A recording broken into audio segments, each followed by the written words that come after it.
Stick skills in lacrosse is one of the most important skills to have.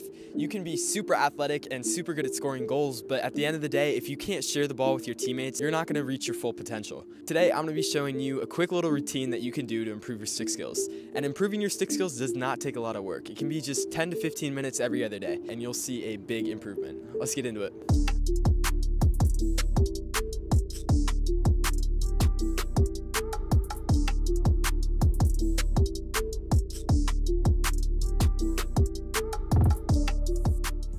First thing I like to get started with is just a quick little warm-up, just to get your hands going, because if you're already trying to move on to the more advanced stuff but you can't catch a ball, that's not going to be a great wall ball workout. So I like to just hit a couple reps right, couple reps left. For these, pretend like you're standing on a surfboard, so you don't want to be standing flat like this. You want to be standing at an angle like that. And then also make sure you're not just coming back with your stick being flat. You want to have a little cradle in between. So after you hit some of that right, switch over to your left.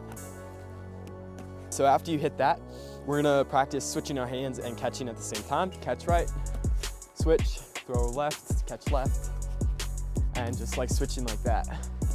Basically here you just wanna work on having a quick switch of your hands, which is important when you're dodging. All right, so after that, another great drill you can do is one-handed right and left. This is just gonna strengthen your wrist. Basically, this is all you're doing. And depending on how hard you want your wrist workout to be, you can either raise your hand or lower it. The higher your hand is, the easier it's gonna be, and the lower, the harder and more heavier it's gonna be. So after you've done some right, hit some left. Left is obviously gonna be harder than your right, so don't worry if you're dropping balls. It's just about strengthening your wrist to make sure you're getting that good cradle in between. All right, so the next wall ball routine we're gonna do is just throwing at different angles. This is just gonna help you with shooting and being a more versatile offensive player. I'm gonna do overhand, sidearm, underhand, sidearm, overhand. Just keep doing that in that pattern.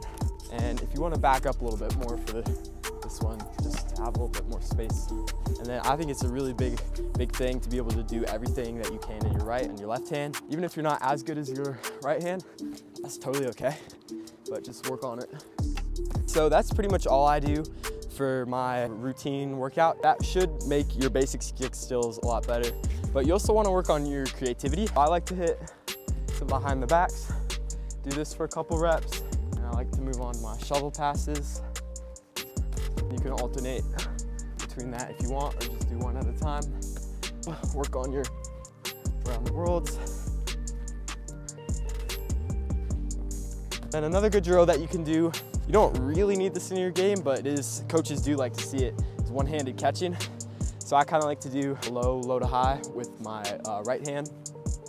And then it'll go high up and I'll just catch it one hand with my left, just like this. And then switch over to your left hand and do that, so you can go low with your left hand and then catch high with your one hand on your right. Even though you typically won't use a one-handed catch in a game, it's a good skill to have because you never know what's gonna happen. Another fun little skill I've been working on that you definitely don't have to worry about is catching behind the back. But basically I like to throw it left, then it comes back and I switch back to my right hand and catch it behind the back, like this. Oh, I just got really lucky there. It's a fun skill. Will you ever use that in a game? No. But it's a fun thing to have. It makes you feel pretty cool when you catch it. I can only get like 3 in a row right now, so. Thanks so much for watching. Make sure you like and subscribe. And if you have any more questions or you want to see any more exercises, feel free to leave a comment.